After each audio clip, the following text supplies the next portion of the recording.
बात शुरू हो गई पठान से। मैंने पूछा यूं ही कि कैसा कर रही है। मुर्तजा भाई आज हमारे फिल्म क्रिटिक मौजूद थे, बोले कि बहुत अच्छा कर रही है।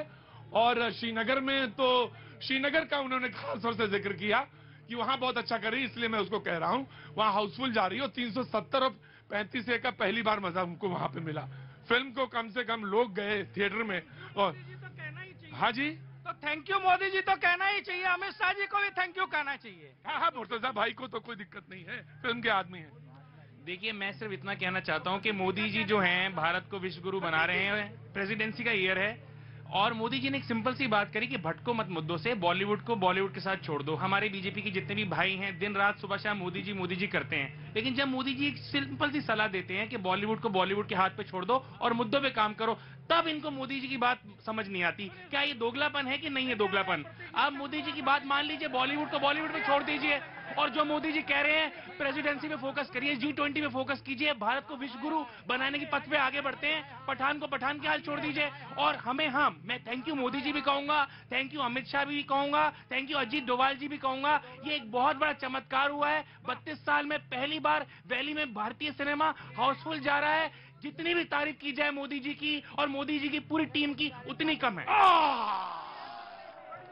आया, मैं आज पढ़ रहा था और एक सेंटेंस है, मैं ज्यादा नहीं बात करूंगा, मैं ज्यादा बोलता अच्छा नहीं हूं इसलिए ज्यादा नहीं बात करूंगा। हाँ ये बात सही है। और वो सेंटेंस ये था, अब देखिए शायद आपके काम आ जाए, कि ज्ञान बगैर डायरेक्शन के, दिशा के बेकार है। ज्ञान रखिए लेकिन दिशा जरूर होनी चाहिए, फोकस बहुत क्लियर होना चाहिए।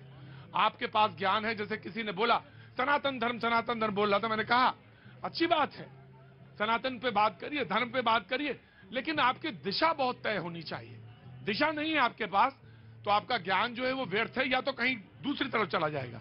इसलिए फोकस और डायरेक्शन के साथ। जी मैं आया, आपका स्वागत है साहब, कैसे हैं, निपटाया है? जी जी।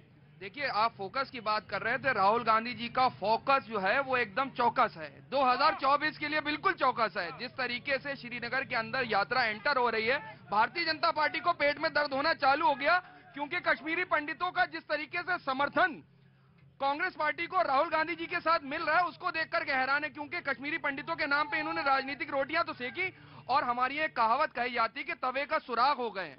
राहुल गांधी साहब तवे का सुराग हो गए हैं, क्योंकि जब तवे के अंदर सुराग हो जाता है तो उसमें नफरत की रोटी ज्यादा दिन तक पक नहीं पकती, उस तवे को जो है उठा करके फेंकना ही पड़ता है।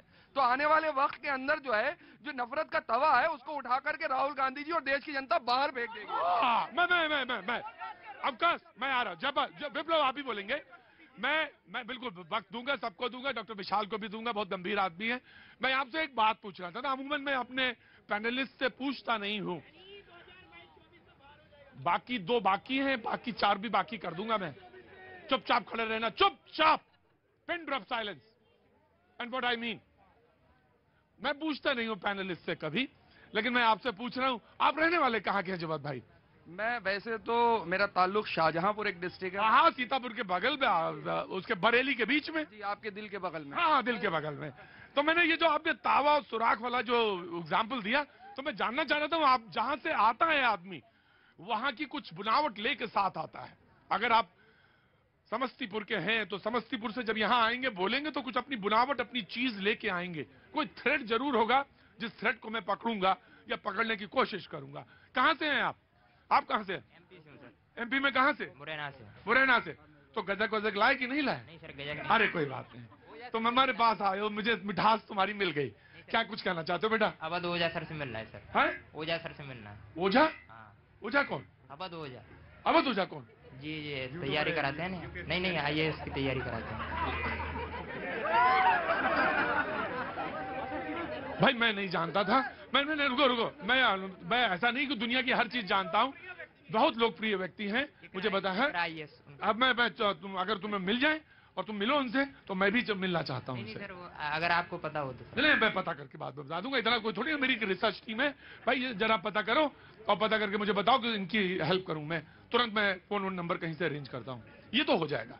मैं नहीं जानता था, मैं माफी चाहता हूं भैया, लेकिन बड़े पॉपुलर आदमी है, तुरंत बताया कि वो बहुत पॉपुलर आदमी है, मैं माफी भी मांगता हूं। ठीक है ना जी? आप वांट टू ऐड समथिंग? जी देखिए, उल्टी गंगा आज बह रही है, मैं बहुत खुश हूँ, मजे में हूँ। एक साथी कहता है कि 140 करोड़ मोहब्बत से रहते हैं, दूसरा कहता है नफरत चल रही है।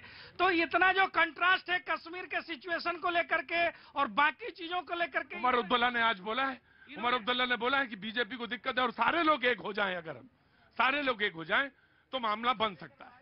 देखिए, एक तो हो ही नहीं सकते क्योंकि लड़ाई कुर्सी की है ना, विचारों की लड़ाई हो तो एक हुआ जा सकता है, कुर्सी की लड़ाई है। दूसरी चीज ये देख लीजिए, इन्होंने एक शब्द का प्रयोग किया था, दोगलापन। मुझे लगा था आप आपत्ति करते हैं आमतौर पे ऐसे शब्दों पर नहीं हुई। खैर, ये नए व्यक्ति हैं। दोगलापन कल परसों फिर बाहर हो जाएगा किसका कितना है। फिर ये कहेंगे घाटी में अशांति है, घाटी में बम फूट रहे हैं, घाटी में ये हो रहा है। आज शांति है क्योंकि पठान को हिट बताना है। तो ये दोहरा चरित्र आज स्पष्ट हो रहा है। और यहाँ तो उल्टी गंगा और भी बह रही है, मैं कुछ चीजों की जिक्र नहीं करूंगा। इसलिए आप एक चीज देख लीजिए, आज देश आजादी का अमृत काल में प्रवेश कर चुका है। आजाद भारत को अंग्रेजों की गुलामी वाली मानसिकता, उधार ली हुई विदेशी मानसिकता से निकलकर भारतीय संस्कार से प्रेरित सोच को अंगीकार करने की आवश्यकता थी। इसकी कीमत पूर्ववर्ती सरकार समझ नहीं पाई, लेकिन आज मोदी जी ने अच्छे से समझा है, इसलिए कर्तव्य पथ बन गया राजपथ। आया ये भक्त लोग बीजेपी के प्रवक्ता है, भारतीय जनता पार्टी को ये भक्त लोग बात करेंगे गुलामी की, ये गुलामी की बात करेंगे। वो गोलवलकर, वो एडगरवाल अंग्रेजों से माफी मांगने वो आते थे जेल से निकलने के लिए, और वो कांग्रेस पार्टी थी, वो कांग्रेस पार्टी के नेता जो कि देश के आजादी के लिए लड़ाई लड़ते थे और ये माफी मांगते थे, ये कांग्रेस पार्टी था। आप मुझे बताएं, ये जब हल्ला मचा रहे हो ना, एक बात नहीं समझ में आती। Please come down. तुम भी बहुत हल्ला मचाते हो चुपचाप। मेरी जब आंखें मिलती हो तो दाएं बाएं करने लगते हो तुम। जी, आप मुझे बताएं, आज जम्मू कश्मीर में इलेक्शन नहीं करा पा रहे हैं, आप नहीं करा पा रहे हैं, आप वहाँ वो कराएंगे, अभी तो नहीं करा रहे हैं, जिसकी ये कश्मीरी पंडित के वोट के लिए जो राजनीति कर रहे हैं। तीसरी बात, जो वहाँ युवा जो धरना दे रहे हैं नौकरी के लिए, आप उसकी बात नहीं करें। कौन सा इंडस्ट्री वहाँ आ गया, आप इसकी बात करें। इसकी बात आप नहीं करना चाहते। आज जब कांग्रेस पार्टी वहाँ झंडा फहराना चाहती है, उसके नेता जब झंडा फहराना चाहती है तो आप उसको फहराने नहीं। एक समय आया विप्लव जी, आया नीचे खड़े हो, वो वहां का नीचे जल्दी आओ, तमाशा बनाया जी। आया जन जी, मैं जम्मू कश्मीर का नागरिक हूँ। जम्मू कश्मीर का नागरिक। क्या जनाब, क्या नाम हो गया आपका? मेरा नाम तौसीफ हमदानी। तौसीफ भाई, बहुत बहुत पहले आपका स्वागत है और अच्छा लगा आप आए। और तौसीफ भाई, आना कैसे हुआ आपका इधर? मैं यहाँ जॉब करता हूँ। जॉब करते, बहुत बहुत स्वागत है आपका। नाम प्लीज से क्या कहना चाहते हैं? बिल्कुल, मेरा अनुरोध रहेगा अपने प्रधानमंत्री से। वहाँ एक जमहूरी रियासत है, वो पिछले 4 सालों से हमें वोट के बिना रखा गया है। 1.5 लाख 1 करोड़ 60 लाख आवाम को इन्होंने वोट के हक से महरूम कर दिया है। हमें दीवार से लगाया गया है। एक एलजी जो रोज अपना ट्राउजर ट्रैक सूट बदलता है, लेकिन किसी की न्यूज 4 लोग मेज पर बैठते हैं और फैसला सुना देते हैं। जी, न्यूज़ 18 इंडिया की web series FIR number 208 streaming सून।